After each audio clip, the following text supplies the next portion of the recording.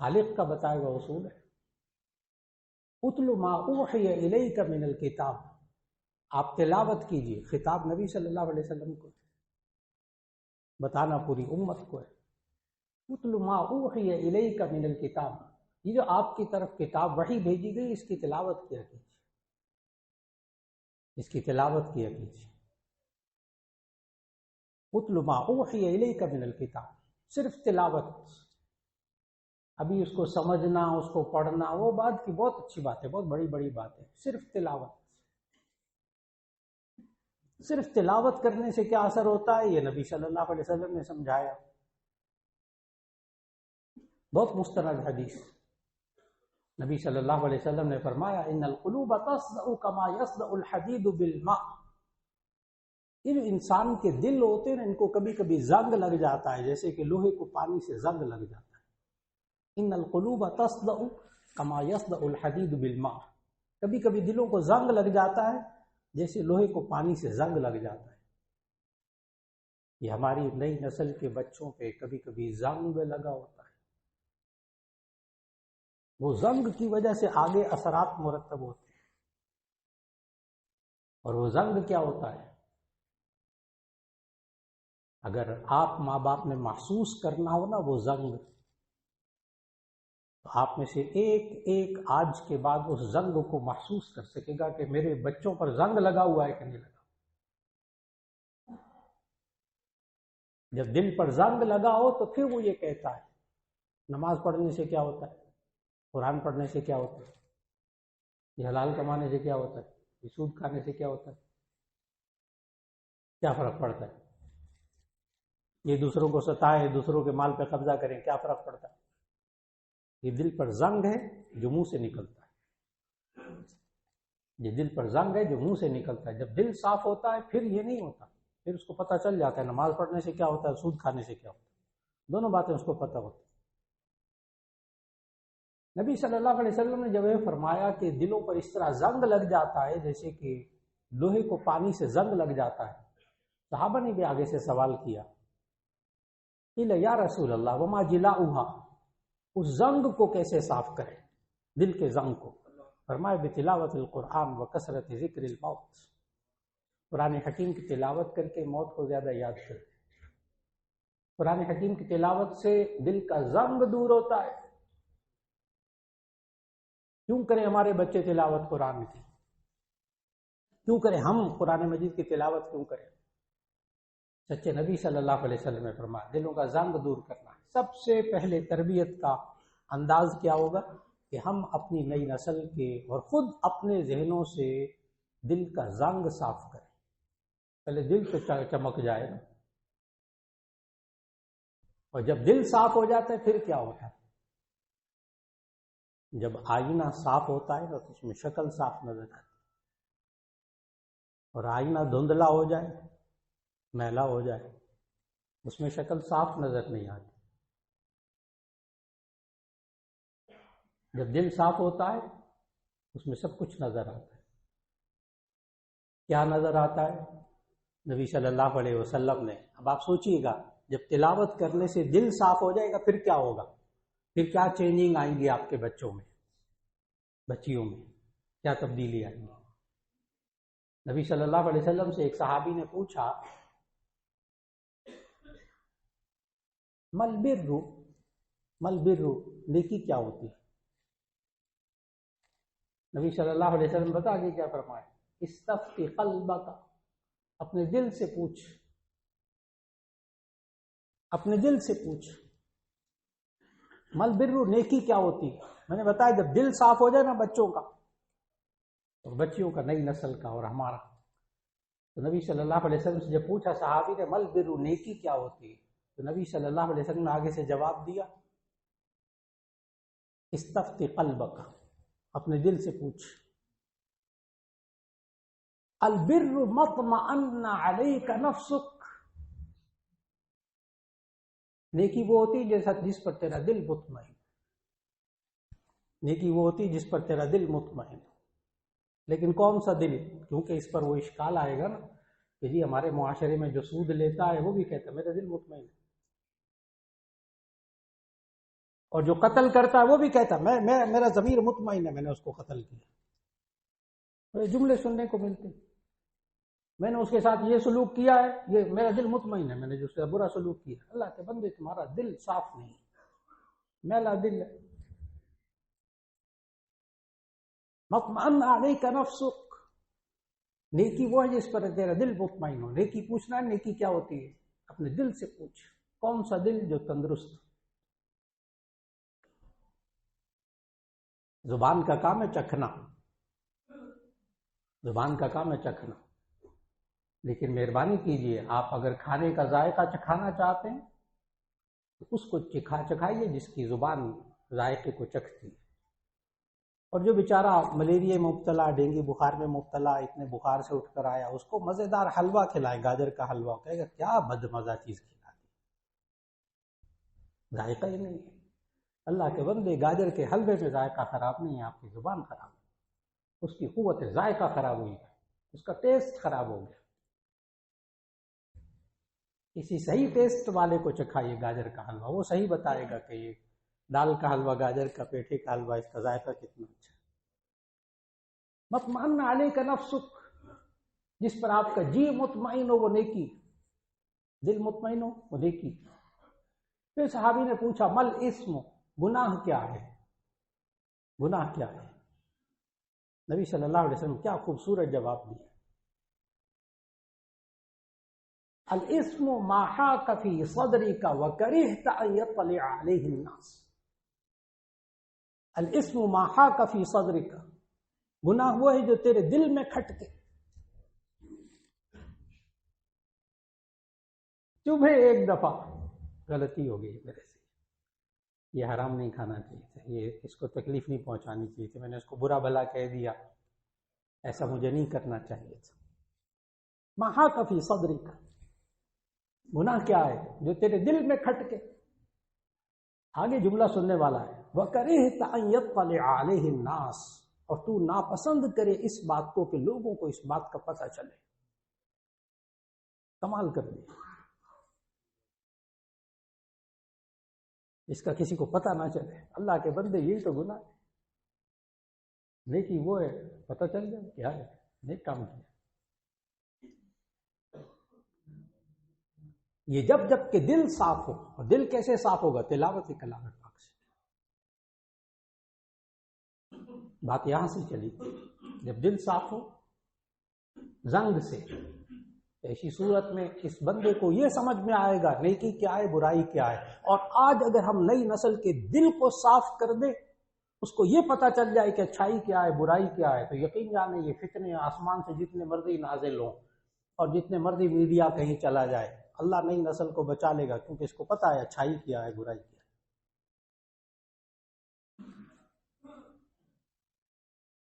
تو 21ویں پارے کی پہلی آیت، اتل ما اوحی الیک من الکتاب، آپ کے پاس جو وحی بھیجی گئی ہے تلاوت کیجئے اس کتاب کی۔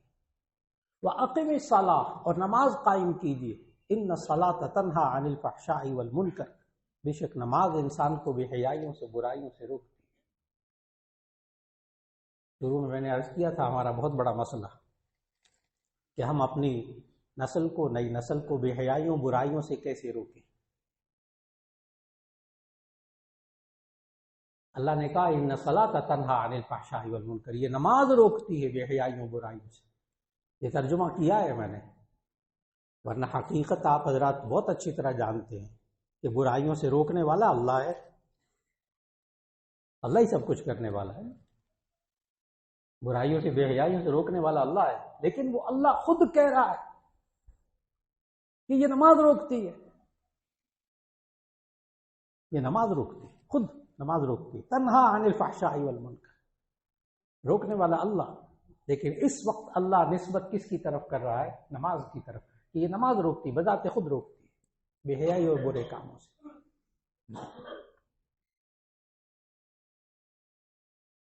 ایک دفعہ یہ کہیں بیان ہو گیا کہ نماز بے حیائیوں برائیوں سے روکتی. ایک صاحب بعد میں آ گئے، کہتے کہ مولا آج آپ نے بڑا زور لگایا، نماز بے حیائیوں برائیوں سے روکتی ہے، بڑا کھولا ہے اس بات کو، لیکن مجھے تو نہیں روکتی.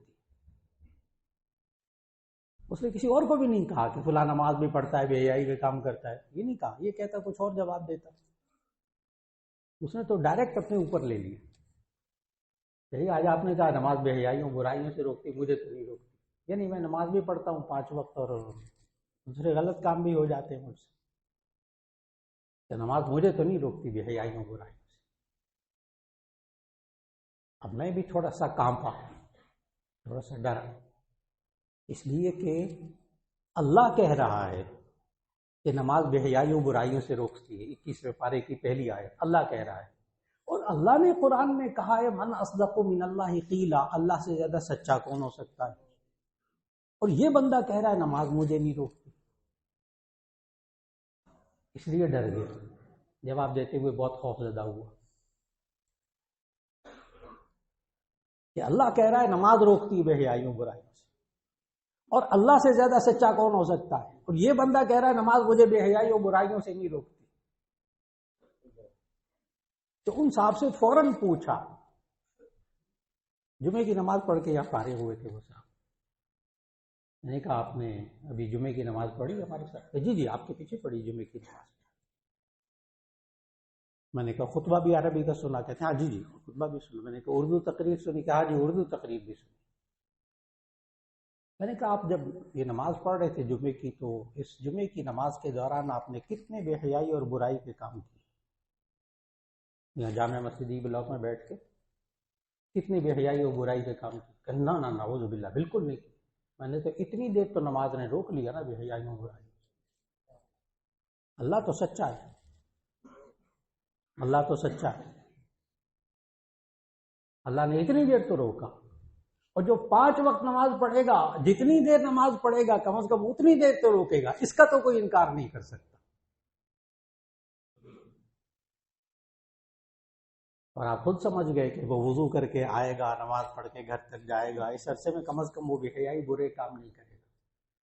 دیکھیے یہی تو پریشانی تھی جو شروع میں ذکر کر رہا تھا کہ ہم کیسے اپنے اولاد کو بے حیائی اور برے کاموں سے بچائیں. یہ سوال تھا آج کی نشست کا.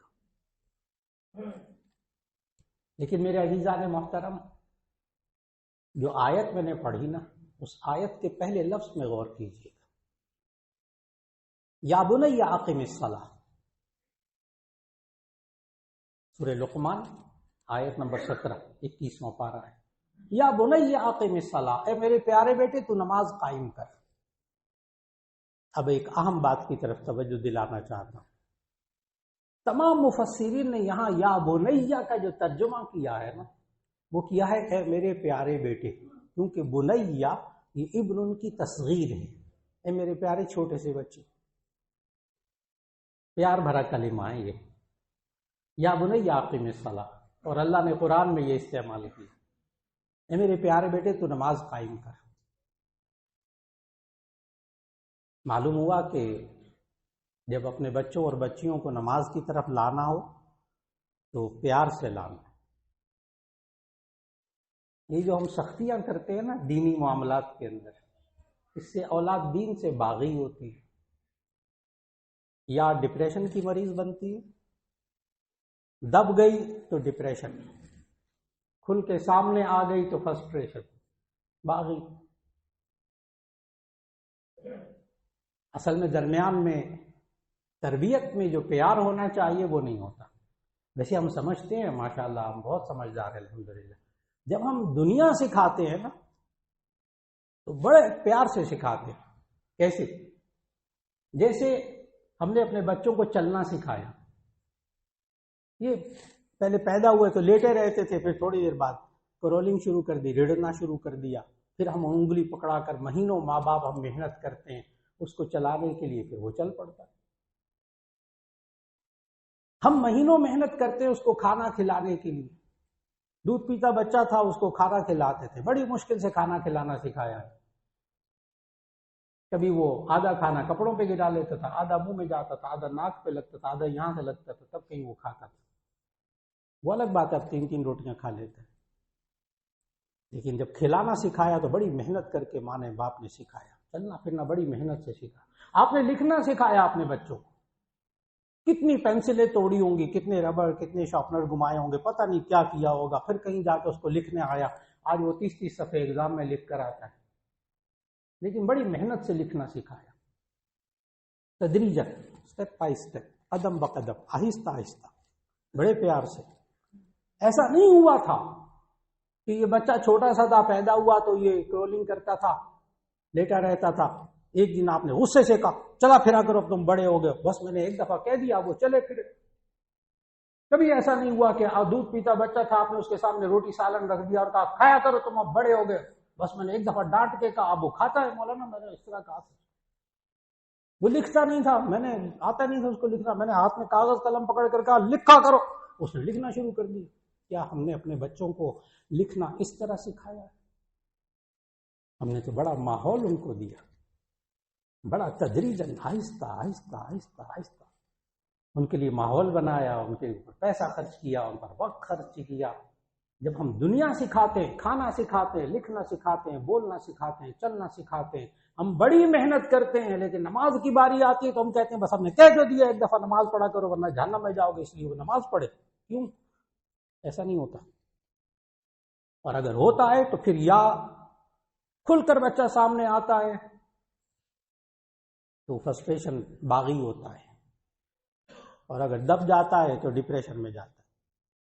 ہم سے تربیت میں غلطی ہوئی، ہم دنیا سکھاتے ہیں پیار سے، دین سکھاتے ہیں پیار کے بغیر، ڈنڈے سے، مار سے، پیٹ سے، دھمکا کر، ڈرا کر۔ آج وقت کی ضرورت ہے، اور یہ پتہ ہے نبی صلی اللہ علیہ وسلم نے کب سے کہا؟ جوان اولاد کو نہیں سکھایا کہ نماز پڑھا کرو، نبی صلی اللہ علیہ وسلم نے سکھایا مروا اولادکم بالصلاۃ وهم ابناء 7۔ بچوں کو آج بے حیائیوں برائیوں سے روکنا ہے نا، تو محنت کب سے کرنی ہے؟ کب سے کرنی ہے محنت؟ جوان ہونے کے بعد نہیں سکھایا۔ مروا اولادکم، بخاری شریف کی حدیث، مروا اولادکم بالصلاۃ وهم ابناء 7۔ تم اپنے بچوں کو نماز کا حکم دو جب وہ 7 سال کے ہو۔ 7 سال کا بچہ کب ہوتا ہے؟ جبکہ وہ کلاس 2 میں ہوتا ہے۔ 5 سال کے بچے کو ہم کلاس 1 میں ایڈمیشن دیتے ہیں، کلاس 2 کلاس 3 کا بچہ 7 سال کا ہوتا ہے۔ کلاس 2 کے بچے کو نماز پوری پڑھنی آنی چاہیے، وضو سنت کے مطابق پورا آنا چاہیے۔ کلاس 2 کے بچے کو غسل اس کو 100% طریقے سے سنت کے مطابق آنا چاہیے۔ کلاس 2 کے بچے کو، 7 سال کے بچے کو، ابھی نماز فرض ہونے میں 7 سال باقی۔ بے حیائی سے بچانے کے لیے، برائیوں سے بچانے کے لیے کتنی پہلے محنت کرنی پڑتی ہے۔ 7 سال کے ذہن میں رکھیے گا، 7 سال کے بچے کے ذہن میں بے حیائی اور برائی کا تصور بھی نہیں ہوتا، بے حیائی برائی کا تصور ہی نہیں ہوتا، اس کے ہارمونز ہی ڈیولپ نہیں ہوئے ہوتے۔ اس وقت سے اس کو اس چیز کے لیے تیار کرنا ہے جو بے حیائی اور برائیوں سے روکتی ہے۔ اللہ توفیق دے دے ہمیں کہ ہم اپنے معاشرے کے اندر جاگ جائیں اور دین کی تربیت کرنا۔ اگر ہم چاہتے ہیں ہم اپنی نئی نسل کو اپنے گھروں کے اندر سے بے حیائی اور برائی کا خاتمہ کریں، بہت پہلے محنت کرنی ہوگی، اور آخر میں پھل اللہ تعالیٰ خود عطا فرما دے گا۔ وآخر دعوانا ان الحمد للہ رب العالمین۔